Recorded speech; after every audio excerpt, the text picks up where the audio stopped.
આમ આદમી પાર્ટીની પત્રકાર પરિષદમાં આપ સૌનું સ્વાગત છે। આજે ભાજપ દ્વારા એક મુહિમ ચલાવવામાં આવે છે જીએસટી અને સ્વદેશી, કે ભાઈ જીએસટીમાંથી બચત લઈને ઢોલ નગારા લઈને વેપારીઓ પાસેથી બધે પાસે જાય છે કે જુઓ જુઓ અમે જીએસટી ઘટાડ્યું તમારા માટે, તાળીઓ પાડો। અને સ્વદેશીની વાત કરે છે। મારે એમને બે વાત કહેવી છે। અડધી રાતે 2017માં રાત્રે 12 વાગે જીએસટી લાગુ કરવામાં આવ્યું હતું। જીએસટી લાગુ કરવામાં આવ્યું ત્યારે અધધ જીએસટી મૂક્યું હતું, એ સાબિત થઈ ગયું। ભાજપ વાળા ખુદ કહે છે, અત્યારે એવું કહે છે કે ભાઈ જીએસટીનો ભાવ ઘટાડીને 8 વર્ષ લૂંટ ચલાવીને 8 વર્ષ આખા ગામને લૂંટ્યા, એક એક ગરીબને લૂંટ્યા જીએસટીમાં। અને શું કીધું હતું? વન ટેક્સ વન નેશન, એટલે કે ભાઈ એક નેશનમાં, એક રાષ્ટ્રમાં એક જ ટેક્સ હોવું જોઈએ ને ડીઝલ ને પેટ્રોલ બહાર કરી દીધા। કારણ કે જો જીએસટીમાં ડીઝલ પેટ્રોલ રાખવામાં આવે તો પ્રજાને અધધ ફાયદો થાય, એક એક લીટરે 15-15 રૂપિયા ફાયદો થાય।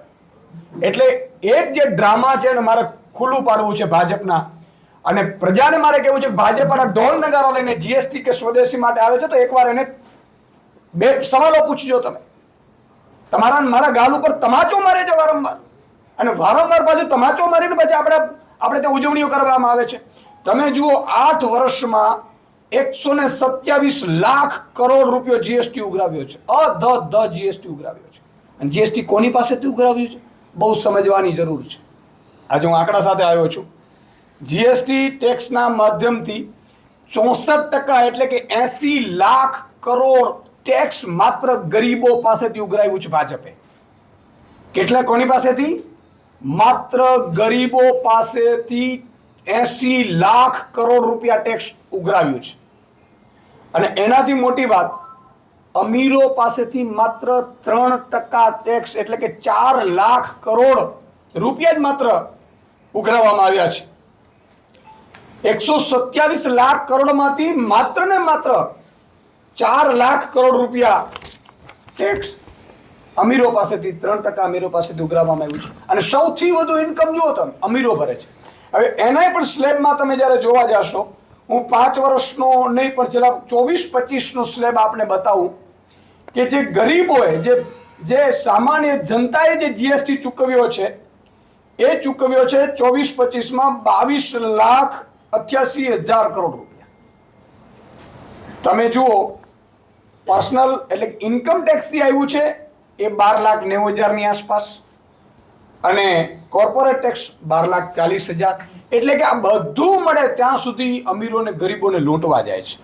આજે દુઃખ સાથે મારે કહેવું પડે છે કે ભાઈ શ્રી નરેન્દ્રભાઈ એવું કહ્યું, ભાજપના નેતાઓએ પણ, કે સ્વદેશી અપનાવો, બધું સ્વદેશી અપનાવો। ઓગસ્ટમાં પીએમ મોદી સાહેબ ગુજરાતના પ્રવાસે આવેલા ત્યારે નિકોલની સભા પતાવીને વિદેશી ગાડીમાં સુઝુકીના પ્લાન્ટમાં એક્સપાન્ડ કરવા માટે ગયા હતા। કોના પ્લાન્ટ? સુઝુકીનો પ્લાન્ટ। ત્યાં વિદેશી લોકો હાજર હતા, અને આ પ્લાન્ટમાંથી જે ડફો થયો એ વિદેશી કંપનીઓને પહોંચવાનો છે। સુઝુકી કોનું છે? વિદેશીનું છે।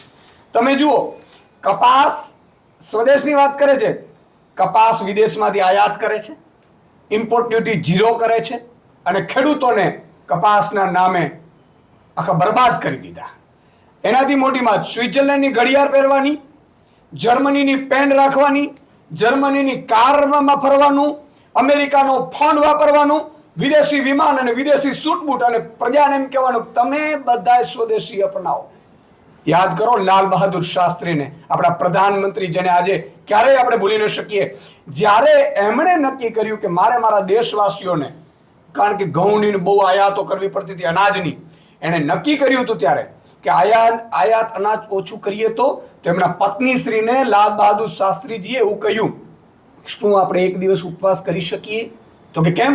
કે મારે પ્રજાને અપીલ કરવી છે કે પ્રજા એક દિવસ ઉપવાસ કરે તો આપણે અનાજનો જે બહારથી જથ્થો મંગાવવો પડે છે ન મંગાવવો પડે। ત્યારે એમણે હા પાડી। લાલ બહાદુર શાસ્ત્રીએ પહેલી વખત એણે પોતે ઉપવાસ કર્યા, અને પછી પ્રજાને કીધું, ને પ્રજા આખો દેશ એનો માન્યું હતું, ઉપવાસ કર્યું હતું। શું કામ? કે મારા પ્રધાનમંત્રીએ પહેલો ઉપવાસ કર્યો। આજે આપણે શું છે?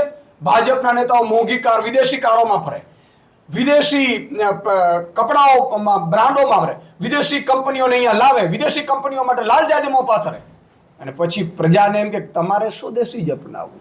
પોતાના દીકરા વિદેશમાં પડે, અહીંયા સ્વદેશમાં સ્કૂલના ઠેકાણા ન હોય. મારું કહેવાનું એ છે કે ભાજપના નેતાઓને હાથ જોડીને વિનંતી કરવી છે કે આ જીએસટી વાળું નાટક હવે બંધ કરો. તમારે જીએસટી જો ઓછું કરવાનું જ હતું તો 8 વર્ષમાં તમે લૂંટ ચલાવી છે એ પણ પાછું આપો. અને એ પણ જો જોવા જઈએ મિત્રો તો અત્યારે જે જીએસટી ઘટાડ્યું છે એ અંદાજે લગભગ 48,000 કરોડની આસપાસનો આપણે ફાયદો થાય છે. 48,000 કરોડની. હવે તમે જુઓ જીએસટીની જે કુલ આવક છે એમાંથી 48,000 કરોડ રૂપિયાનું કાઢો એટલે આપણા જે ટોટલ બજેટ કહીએ એમાં 157 રૂપિયા જેટલો મહિનાનો જનતાને ફાયદો થયો છે. માત્ર 157. અને 157 રૂપિયામાં આ લોકો હજારો કરોડોનો ઢોલ નગારા પીટીને એડવર્ટાઇઝ કરશે આપણા પાસે. એ ધુમાડો આપણો કરશે.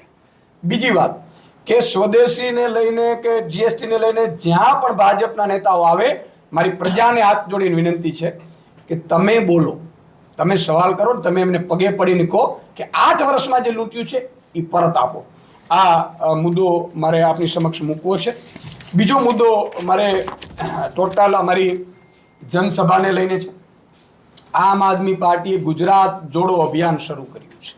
આપને ખબર હશે ગુજરાત જોડો અભિયાનમાં અમે 2000 સભાઓનો ટાર્ગેટ કર્યું છે. એમાંથી અત્યાર સુધી 2 મહિનામાં અમે 1000 સભાઓ કરી છે, જેમાં અમારા 100 જેટલા લીડરો વિવિધ જિલ્લા તાલુકાઓમાં જિલ્લા પંચાયત સીટવાઇઝ અને શહેરોની સીટમાં સભાઓ કરી છે.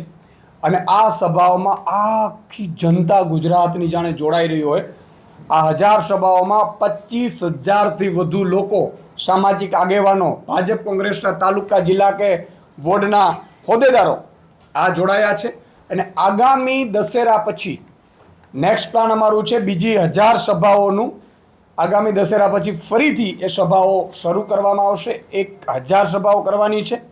તાલુકા લેવલે પણ અમે અત્યારે જિલ્લા લેવલે અમારું કેમ્પેનિંગ ગુજરાત જોડો મેમ્બરશિપનું ચાલુ હતું. હવે તાલુકા લેવલ પણ અમે 3 તારીખથી શરૂ કરવા જઈ રહ્યા છીએ.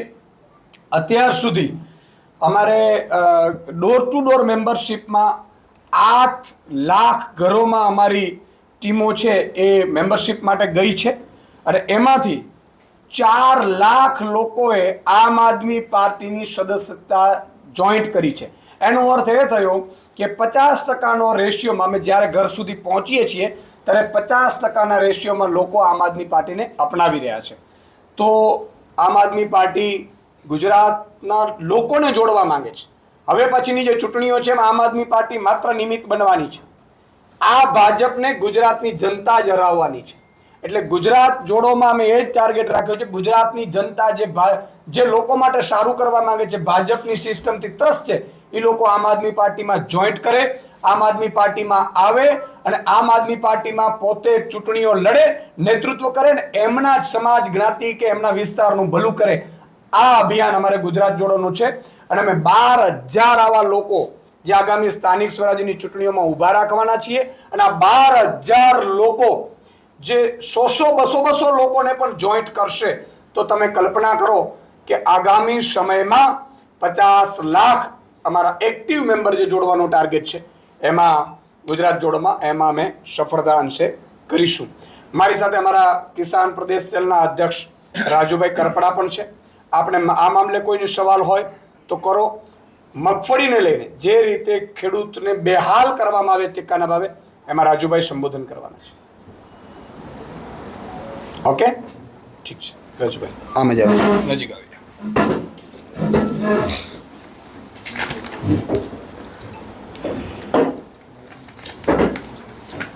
બે પ્રશ્નો થશે.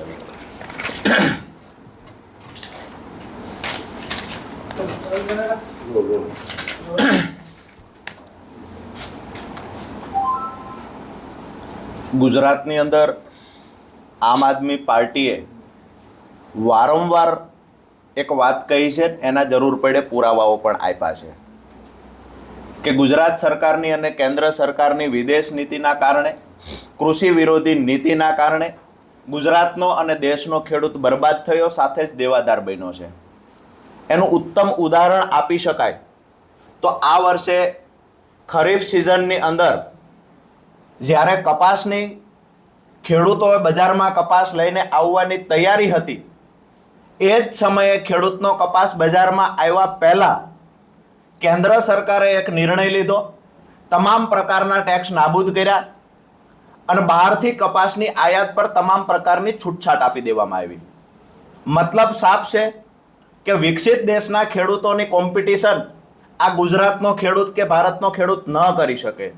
ક્યાંક ને ક્યાંક ઉત્પાદનો ખૂબ ઓછા છે, ક્યાંક ને ક્યાંક ઉત્પાદન ખર્ચ વધારે છે, જેના કારણે અહીંના ખેડૂતોનો કપાસ બજારમાં આવ્યા પહેલા જે જરૂરિયાત હતી, જે સ્પિનિંગ મિલવાળાને જરૂર હતી, જે વેપારીઓને જરૂર હતી, જે સ્ટોક કરનાર લોકોને જરૂર હતી, આ તમામ લોકોએ બહારથી કપાસની આયાત કરી લીધી, જેના કારણે આજે ગુજરાતના ખેડૂતનો કપાસ બજારમાં રજળી પડ્યો છે.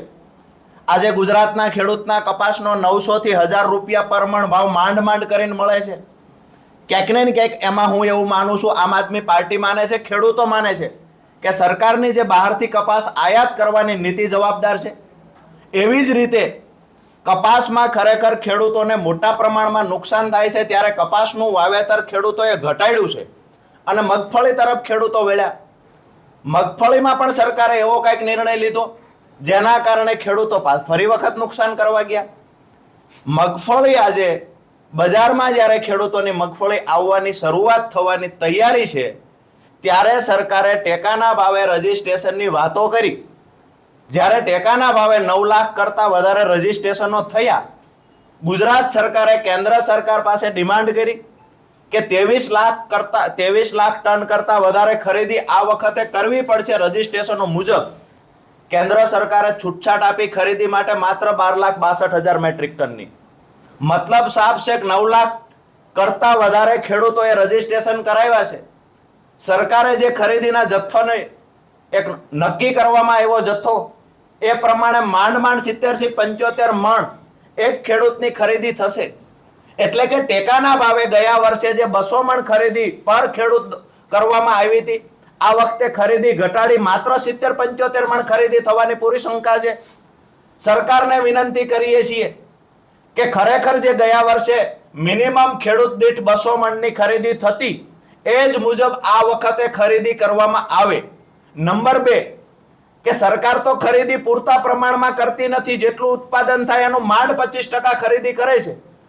જ્યારે દુનિયાના દેશોમાં મગફળીની અત્યારે ખૂબ ડિમાન્ડ છે, ઇન્ડોનેશિયા જેવા દેશોમાં એટલી હદે ડિમાન્ડ છે કે મગફળી ફોતરા સાથે લઈ જાય, પરંતુ સરકારે મગફળીની નિકાસ પર એવા નિયમો કડક બનાવ્યા કે અહીંયાથી કોઈ વેપારી મગફળીની નિકાસ કરી શકતો નથી. મતલબ સાફ છે કે જે કપાસની આયાત પર પ્રતિબંધ લગાવવાનો હતો, એની જગ્યાએ સરકારે તમામ પ્રકારની છૂટછાટ આપીને કપાસની આયાત ચાલુ કરી. જ્યારે મગફળીની નિકાસ પર છૂટછાટ આપવાની હતી, દુનિયાના દેશોમાં મગફળીની ડિમાન્ડ છે, ત્યારે સરકારે ટેકાના ભાવે ખરીદીમાં તો નવટંકી કરી, પૂરતા પ્રમાણમાં ખરીદી નહીં કરે, પરંતુ દુનિયાના દેશોમાં ગુજરાતનો ખેડૂત મગફળી ન વેચી શકે એના માટેનું પણ એક ષડયંત્ર થયું અને ક્યાંક ને ક્યાંક નિયમો કડક બનાવી અને અહીંના ખેડૂતોની મગફળી કપાસની માફક રજળાવવાનું કામ પણ આ સરકારે કર્યું છે. ત્યારે અમારી સરકારને નમ્ર વિનંતી છે કે તમારી વિદેશ નીતિમાં ખોટ છે, જેના કારણે ક્યાંક ને ક્યાંક દેશનો ખેડૂત બરબાદ થઈ રહ્યો છે. ફરી વખત વિચારણા કરવામાં આવે અને દુનિયાનું માર્કેટ મગફળી માટે ખુલ્લું મૂકવામાં આવે. મગફળીની જે નિકાસ થાય છે એના પર તમામ પ્રકારની છૂટછાટો આપવામાં આવે અને દુનિયાના દેશો જ્યારે ગુજરાતની મગફળી ખરીદવા માટે ઉત્સુક છે, ત્યારે એ દુનિયાના દેશના વેપારીઓને છૂટછાટ આપી અને અહીંની મગફળી ખરીદી જાય. આ એક પ્રયત્ન સરકાર તરફથી પણ કરવામાં આવે. નંબર 2 કે જે ખરેખર અત્યારે આવતા વર્ષથી જે નવા નિયમો સરકાર લાગુ કરી રહી છે, જેમાં એફપીઓને સરકાર આજ દિવસ સુધી પ્રમોટ કરતી. એફપીઓ એક એવી સંસ્થાઓ છે કે જેને સહકારી ક્ષેત્રે સરકારે ખૂબ જ સબસિડી આપવાની વાતો કરી. મંડળીઓ પર આજ દિવસ સુધી આક્ષેપો લાગ્યા છે ભ્રષ્ટાચારના, એફપીઓ પર કોઈ પ્રકારના આક્ષેપ લાગ્યા નથી. ત્યારે મંડળીઓને પ્રમોટ કરી એફપીઓ બંધ કરવાની જે સરકાર દ્વારા વાતો થઈ રહી છે, તો અમે માનીએ છીએ કે સરકારે એમાં પણ ફેરવિચારણા કરવી જોઈએ. એફપીઓને ખરેખર પ્રમોટ કરવા જોઈએ. એફપીઓ પાસેથી ખરીદીના સેન્ટરો ઝૂંટવી લઈ અને ક્યાંક ને ક્યાંક મંડળીઓને આપવાનું કામ જે થઈ રહ્યું છે, એમાં પણ ક્યાંક ને ક્યાંક અમુક ભાજપના નેતાઓના મળતિયાઓની મંડળીઓ છે જેને સાચવવાના સરકાર દ્વારા પ્રયત્ન થઈ રહ્યા છે. તો મીડિયાના માધ્યમથી સરકાર સુધી એ વાત પહોંચાડીશું કે કપાસ અને મગફળીમાં જે ખેડૂતો બરબાદ થયા છે એમાં ફેરવિચારણા કરવામાં આવે, પર ખેડૂતે 200 મણની ખરીદી કરવામાં આવે અને 12,62,000 મેટ્રિક ટનની જે છૂટછાટ આપી છે એની જગ્યાએ 25 લાખ મેટ્રિક ટનની કેન્દ્ર સરકાર છૂટછાટ આપે. રાજુભાઈ, થોડાક સમય પહેલા એક ખેડૂત સંમેલનનું આયોજન આમ આદમી પાર્ટી તરફથી કરવામાં આવ્યું હતું, પણ વરસાદના કારણે સંમેલન થઈ શક્યું નહોતું.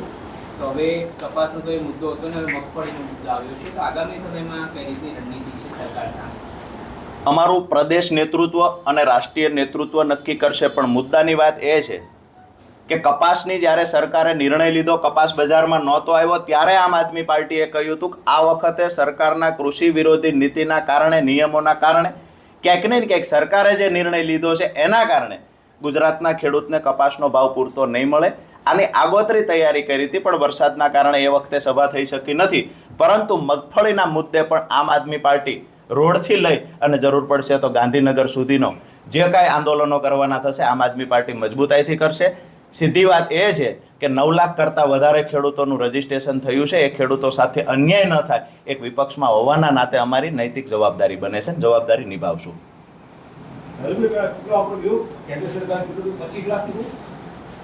કેન્દ્ર અહીંયાથી 23 લાખ મેટ્રિક ટન ખરીદી કરવી પડશે રજીસ્ટ્રેશન મુજબ. આ ગુજરાત સરકારે માંગણી કરી. કેન્દ્ર સરકારે છૂટછાટ આપી 12,62,000 મેટ્રિક ટન. હવે જે રજીસ્ટ્રેશનો થયા છે 9 લાખ ખેડૂતોના, તો એ પ્રમાણે ગણીએ તો 70-75 મણ એક ખેડૂતની ખરીદી થઈ શકશે.